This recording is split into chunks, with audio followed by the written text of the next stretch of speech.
Hello everybody and welcome back to the channel. My name is Brianna and this is 4 Paws in a Book. I make book and lifestyle related content, so if that's something that you're interested in, make sure that you hit that subscribe button down below. Today we're going to be talking about all of the books that I read in the month of May.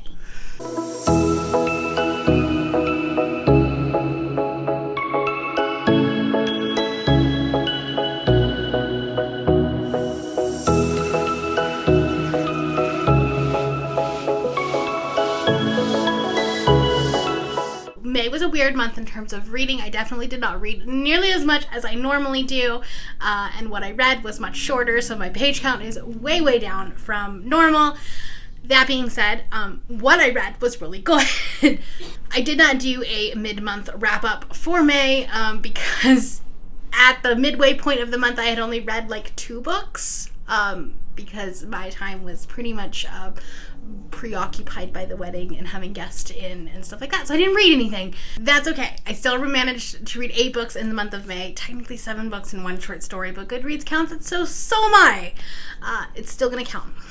I read a total of 2,746 pages, which is, again, way less than I want.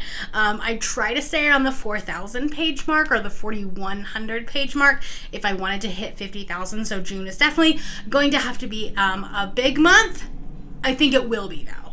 For genres, I read 1 contemporary, 1 fantasy, 1 paranormal, 3 romance, 1 sci-fi, and 1 that's other. It's technically romance, but there was no romance in it. It was the short story.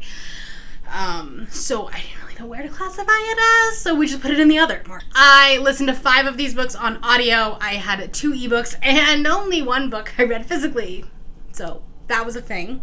Of the 8 books, 7 of them were at an adult audience, and 1 of them was targeted at a young adult audience. I did not have any middle grade or new adult books.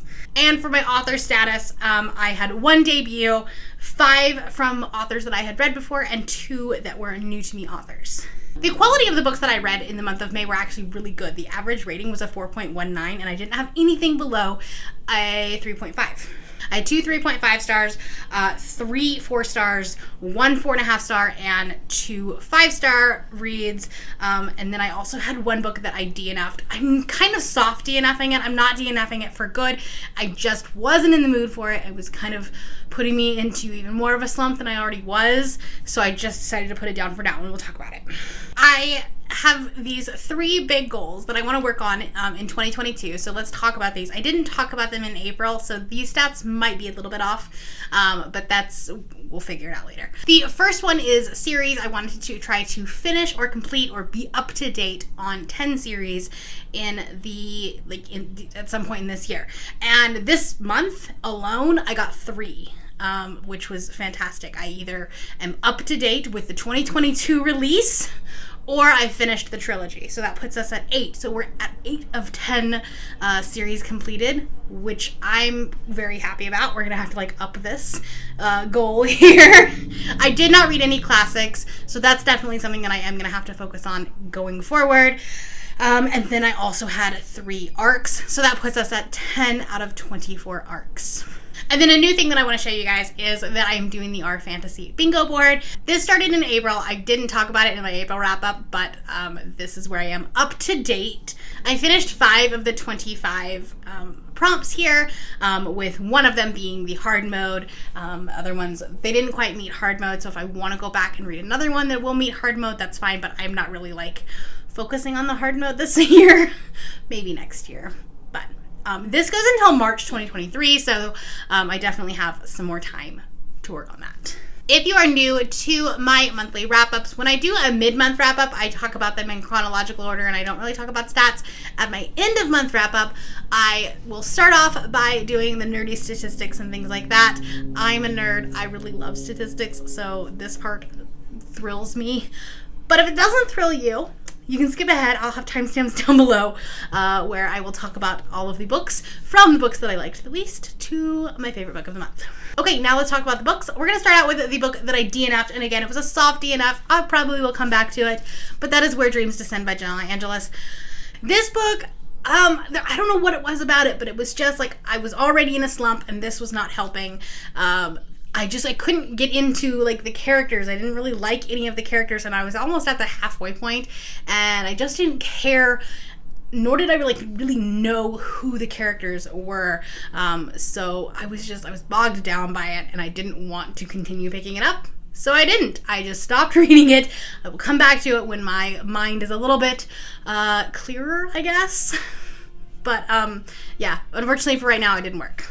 Okay, my 3.5-star reads. My first one was the short story Hades and Hades. This is by Katie Robert. It kind of bridges the gap between the Dark Olympus series and the Wicked Villain series because she has a Hades in each one. And so she connected the two universes.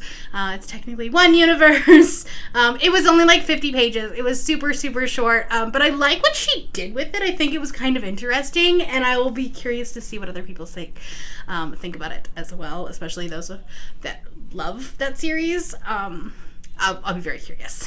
There's very little I can say about this book because, again, it was 45 pages. There's no smut in it, but there is some cameo of Meg and Hercules and Persephone, and it's a good time. It comes right after Neon Gods. My other 3.5-star read was First Comes Like by Alicia Rai. This is the third book in the trilogy. I can't remember what the trilogy's name is. The first one is The Right Swipe, and then there's Girl Gone Viral, and then this one. This is the book that I read prior to the wedding. This is the book that I read at the beginning of the month, and I don't remember much of it. This is about a girl who is a makeup influencer on YouTube, and then she is catfished by what she thought was a Bollywood actor, but then she ends up meeting the actual Bollywood actor, and they have this fake relationship. For the large majority of this book, I was like, this premise is a little bit out there. It's a little bit ridiculous, and it wasn't quite believable. But this book was saved by the ending, because the number one thing that I hate in books, especially romance books that have like their third act breakup revolving around a miscommunication trope, or somebody said or did something, and then the other person, rather than sitting down and having an adult conversation, is like, well, then he clearly doesn't love me, and blah, blah, blah, and they get dramatic. And it's annoying because they're supposed to be adults, and they're supposed to, like, have conversations and act like adults. It irritates me because it's not reality, you know what I mean? Especially, like, as you get into an older adult audience. And this started doing that. He said something, he did something, and she was like, oh, well, he must mean this, and he said this, so that must mean this, and da-da-da-da-da-da-da. And then her friend goes, well, did you ask him what he meant by that? And I was like, thank you. More romance books should say that. More romance books should talk about that. So, that's why this book is here at this level and not lower. All in all, it was kind of fun. I listened to it on audio. I had a review copy from Libro FM that I am just now getting around to listening to. So thank you so much, Libro. I will leave the information for them down below. This was an enjoyable read, and I'm glad that I finished out this series. Moving on to my 4-star reads. The first one is Leviathan Wakes by James S.A. Corey. This is a low 4-star read. I liked this book. I think it was fun. I liked the characters. I think that they are, enjoyable. I'll definitely continue on with this series. But this is a high sci-fi book. And so there is, conversation about technology and things that, definitely go over my head. And sometimes it feels a little bit dry. And that's, most sci-fi's problem when, it's sci-fi. If you think about The Darkness Outside Us, that's a sci-fi, but it's a sci-fi romance, and the first, the primary function of that book is a romance, and that's why I loved it. When I try to go into this, high sci-fi, very rigid, I don't want to say written by cishet men, but written by cishet men, I get lost a little bit, not gonna lie. I will say, I was warned that I wasn't gonna like Miller, that he was an a-hole, that he was just not a good character. But I thoroughly enjoyed him. I mean, he wasn't a good guy, but he reminded me of, I can't remember his name, but the captain from the show Picard. This guy. I can't think of his name right now, but that's who Miller reminded me of. Just this very rugged, no nonsense kind of guy.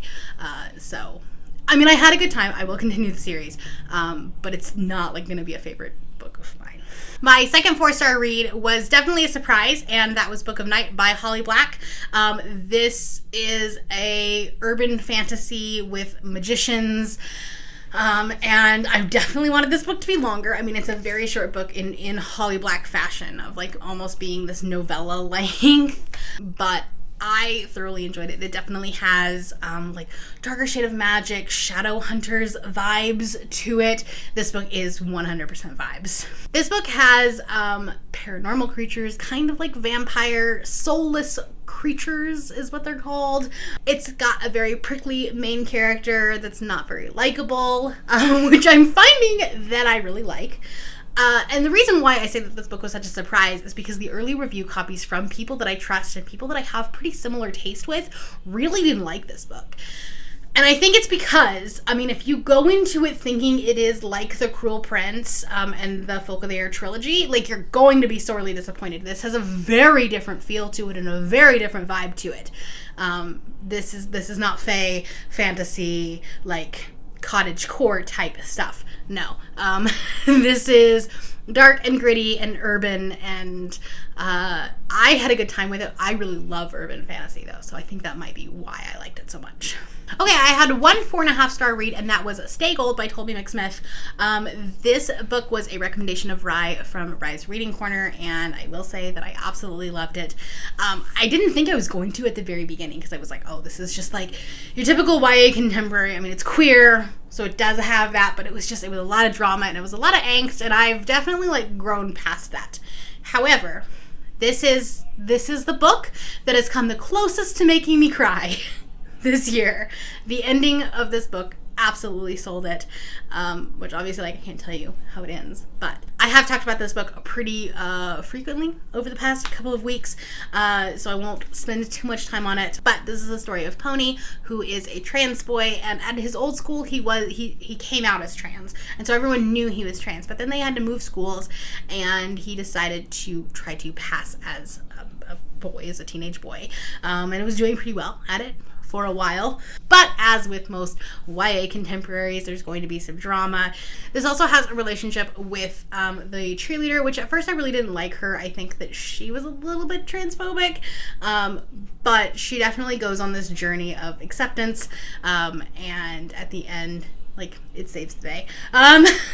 So I think it can be a really real experience, especially for teenagers. And I think that this is definitely a book that, like, while I may not have been the target audience for it, even though, like, I really enjoyed it, this is definitely a book that would be very helpful in the hands of teenagers.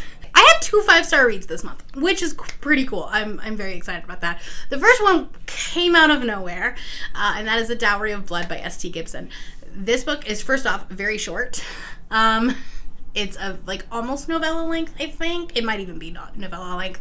But this is like Dracula's origin story, and it is queer. It is poly, and the prose and the writing for this is just so beautiful. It is written from the perspective of one of Dracula's wives, and it's kind of like her penning a letter to him, kind of narrating the story back to him, and I just loved every minute of it. The audiobook for it is phenomenal, and this was so good. And then my favorite book of the month, but by no one's surprise, is a Talia Hibbert book. I finished the Ravenswood series with That Kind of Guy. This is the third book in the Ravenswood series. This is about Ray and Zach. Yep, I've read a lot of romance. Sorry. Ray and Zach. Ray is an older heroine, which is really good. I love to see, like, older women being the heroines. And then Zach, the love interest, is demisexual. I think personally this was really great demi rep. Of course, I'm not demi, so take that with a grain of salt and look for own voices reviews. But I've read so many books that were like, this book has demi rep, and it's just like one sentence prior to having sex. Like, it's I don't know, it feels like a box to check off. And this was really like part of his character, part of who he was, something that he struggles with quite a bit. He really struggled telling Ray about it. He struggled telling his family about it. He like struggled even just like coming to terms with who he was, like, you know, just on his own. And there's an author's note from Talia at the end talking about how she wrote Zach, and why it was really important to her, which was just like an added bonus for me. But yeah, I highly recommend this. While this is the third book in the series, you can read them out of order. They just kind of have like cameos of the characters from the other books. However, you know it's a romance book. You know they're going to end up together. So it's not really a spoiler. Those are the books that I read in the month of May. It was not as great of a month, but that's okay. We're already off to a really good start in June. That is all I have for you today. If you're new here and you have not yet subscribed, there's a little red button that you can do so down below the video, and all of the other links to my social media will be in the description below if you would like to be my friend on any other platform. Thank you all for watching, and I will see you next time.